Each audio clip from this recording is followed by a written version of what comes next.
جو ہے وہ مکمل کر کے اور رمضان شریف کا چاند نظر آتے ہی کچھ جو تھے وہ صحابہ کرام غسل کر کے بعد جو تھے وہ اعتکاف بیٹھ جاتے۔ اسی طرح حضرت سیدنا اسامہ ابن زید رضی اللہ تعالیٰ عنہ سے مروی ہے، سنن نسائی شریف کے حدیث پاک ہے، کہتے ہیں میں نے عرض کی یا رسول اللہ صلی اللہ علیہ وسلم، میں دیکھتا ہوں کہ جس طرح آپ شعبان میں روزے رکھتے ہیں اس طرح کسی بھی مہینے میں آپ روزے نہیں رکھتے۔ تو آقا علیہ الصلوۃ والسلام نے فرمایا کہ شعبان جو ہے یہ رجب اور رمضان کے درمیان میں ہے اور لوگ اس سے غافل ہیں۔ اس مہینے میں لوگوں کے اعمال جو ہیں وہ اللہ رب العالمین کی پاک بارگاہ میں پیش کیے جاتے ہیں، اٹھائے جاتے ہیں، اور مجھے یہ پسند ہے کہ میرا عمل اس حال میں اٹھایا جائے کہ میں روزے دار ہوں۔ تو بہت سارے فضائل ہیں شب برات کے حوالے سے۔ کچھ لوگ یہ مغالطہ ڈالتے ہیں اور غلط فہمی لوگوں کے اندر پیدا کرتے ہیں کہ جو ہے شب برات کی جو فضیلت کے حوالے سے احادیث ہیں وہ ضعیف ہیں۔ تو اس حوالے سے میں عرض یہ کروں گا، یاد رکھ لیں یہ بات تو کر دی جاتی ہے کہ یہ حدیث ضعیف ہے، لیکن لوگوں کو یہ بھی بتانا چاہیے کہ حدیث ضعیف کا جو ہے وہ حدیث کے اندر کیا مقام ہے اور کیا درجہ ہے، کیونکہ عام لوگ تو حدیث کے فن سے واقف ہی نہیں ہیں، اصول حدیث سے واقف ہی نہیں ہے، اور عامت الناس اور عوام کے سامنے یہ بات کر دینا، اس سے عوام یہ سمجھتی ہے کہ ضعیف، چونکہ اس کا معنی کمزور ہوتا ہے، یہ حدیث کمزور ہے تو اس سے جو ہے وہ ہماری اس کی کوئی اصل نہیں ہے، اس کی کوئی فضیلت نہیں ہے، ایسا نہیں ہے۔ اور وہ یہ مغالطہ دیتے ہیں کہ یہ رات بھی دوسری عام راتوں جیسی عام رات ہے، لیکن ایسی بات نہیں ہے۔ پہلی بات تو یہ عرض کروں گا کہ ضعیف حدیث جو ہے وہ سند کے لحاظ سے اس کو ضعیف کہا گیا ہے، لیکن وہ بھی حدیث پاک ہے۔ صرف بات یہ ہے کہ اس کا درجہ یہ ہو جاتا ہے کہ اس سے شرعی احکام ثابت نہیں ہوتے، یعنی اس سے آپ کسی چیز کا حلال ہونا یا حرام ہونا یا فرض ہونا یا واجب ہونا یہ چیزیں ہم ثابت نہیں کر سکتے، لیکن فضائل میں اس پر علماء کا،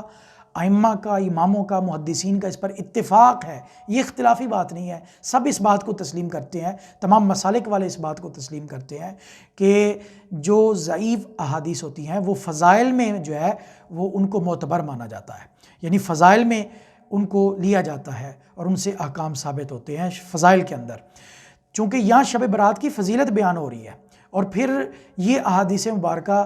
سنن ترمذی شریف اور سنن نسائی کے اندر آئی ہیں، اور یہ وہ دو عظیم کتابیں ہیں جن کا شمار سیاہ ستہ میں، یعنی ان 6 کتابوں میں ہوتا ہے جن کو صحیح احادیث کا مجموعہ کہا جاتا ہے، ان میں ان کا شمار ہوتا ہے۔ تو اس کے اندر یہ فضائل بیان کیے گئے اور جلیل القدر صحابہ کرام نے جو ہے وہ فضائل بیان کیے۔ اور ایک اور بات یہ کہ ایک ہی حدیث جب مختلف سندوں سے مروی ہو اور اس کو روایت کرنے والے زیادہ لوگ ہوں تو پھر وہ ضعف دور ہو جاتا ہے، وہ حدیث قوی ہو جاتی ہے، مضبوط ہو جاتی ہے۔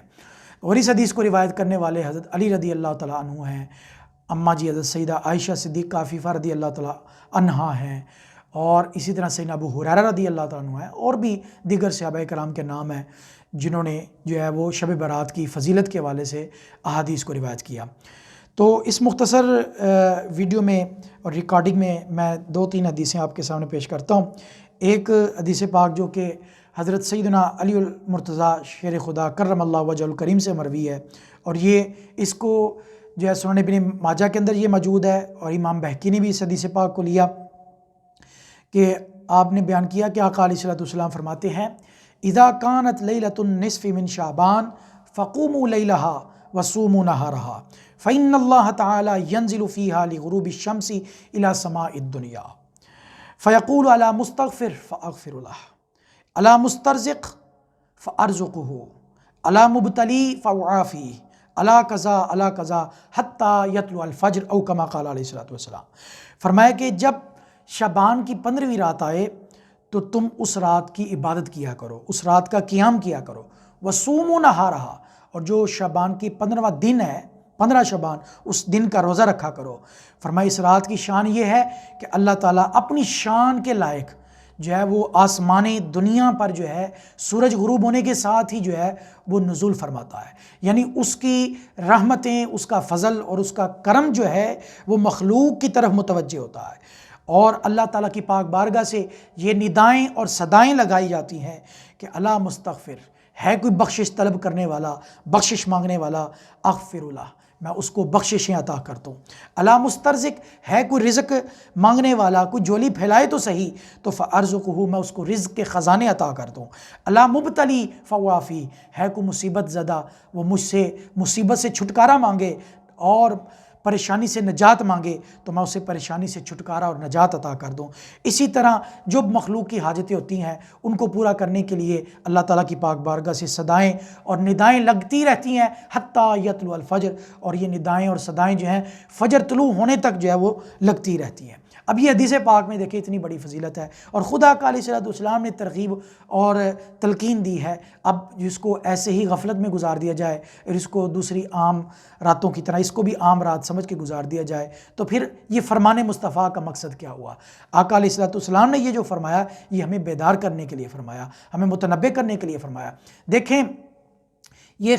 کرم ہے لجپال کریم آقا کا کہ اللہ تعالیٰ نے اس امت پر یہ کرم کیا محبوب کے صدقے میں کہ ان کو یہ پیشکشیں دی گئیں اور یہ خاص کرم نوازیاں کی گئیں کہ ان کو یعنی مخلوق کو بخشنے کے لیے اور حضور کی امت کو بخشش عطا کرنے کے لیے اللہ تعالیٰ نے کبھی وہ شب قدر عطا کرتا ہے، کبھی وہ شب برات عطا کرتا ہے، اور کبھی وہ شب معراج عطا کرتا ہے، کبھی عید الفطر والی رات عطا کرتا ہے جس کو چاند رات کہتے ہیں، کبھی وہ عید الاضحیٰ کی رات۔ یہ وہ راتیں ہیں جن میں اللہ تعالیٰ اپنی بھلائیوں اور رحمتوں کے دروازے مخلوق پر کھول دیتا ہے اور لاکھوں کروڑوں کی تعداد میں اللہ تعالیٰ اپنے بندوں کی بخششیں فرماتا ہے۔ تو یہ اس امت پر کرم ہے کہ یہ تھوڑے وقت میں عبادت کر کے زیادہ وقت کی عبادت کا ثواب پا لیتے ہیں، جیسے کہ لیلۃ القدر کے بارے میں کہا کہ لیلۃ القدر خیر من الف شہر، کہ وہ ایک رات عبادت کرو تو وہ 1000 مہینوں سے زیادہ فضیلت رکھتی ہے۔ تو جیسے عام طور پر ہم دیکھتے ہیں شاپنگ سینٹرز میں دیکھتے ہیں کہ وہ دکان والے جو ہیں وہ کہتے ہیں بھائی 2 چیزیں خریدو تو 1 چیز فری لے لو،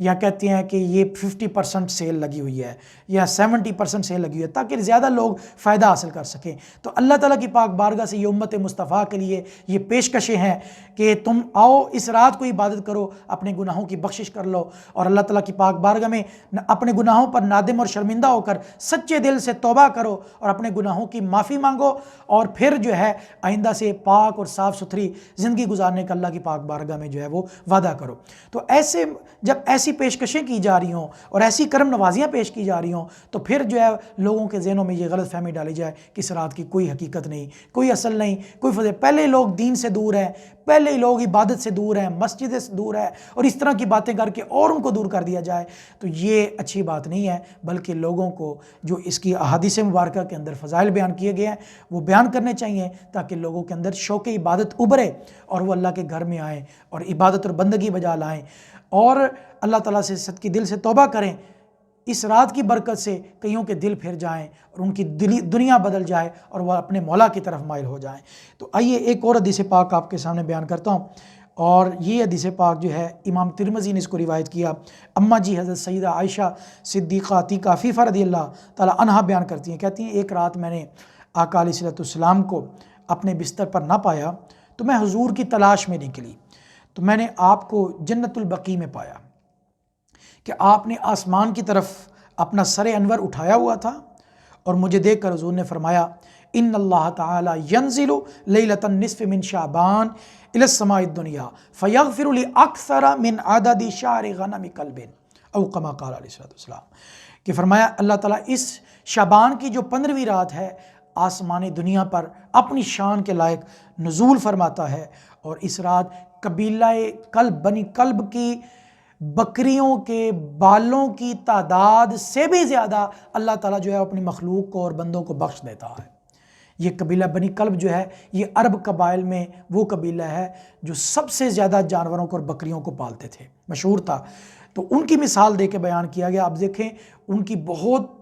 بڑی تعداد میں بکریاں، اور ان بکریوں کے جسموں پر جو بال ہیں ان کو گنا ہی نہیں جا سکتا، وہ بے شمار ہیں۔ جس طرح وہ بے شمار ہیں اسی طرح اللہ تعالیٰ اس رات کو بے شمار بندوں کی بخشش جو ہے فرما دیتا ہے۔ بس شرط یہ ہے کہ بندہ صدق دل سے جو ہے صحیح سچی نیت کے ساتھ، ندامت اور شرمندگی کے ساتھ اپنے مولا کی بارگاہ میں حاضر ہو اور صدق دل سے اپنے گناہوں کو یاد کر کے جو ہے وہ توبہ کرے۔ ہاں اس میں یہ کرنا چاہیے،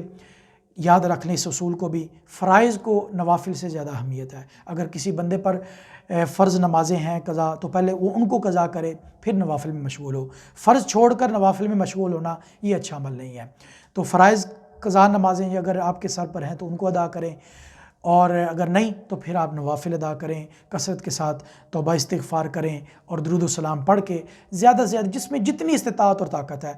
جتنی وہ عبادت کر سکتا ہے، لازمی جو ہے اس رات کو عبادت کرنی چاہیے، اور اس رات کی جو ہے وہ برکتیں اور فضیلتیں حاصل کرنی چاہیے۔ اسی پر اکتفا کرتے ہیں اور اللہ تعالیٰ سے دعا کرتے ہیں اللہ تعالیٰ ہم سب کی حاضری قبول فرمائے، ہمیں زیادہ سے زیادہ اللہ کی عبادت اور بندگی بجا لانے کی توفیق عطا فرمائے۔ وآخر دعوایا ان الحمد للہ رب العالمین۔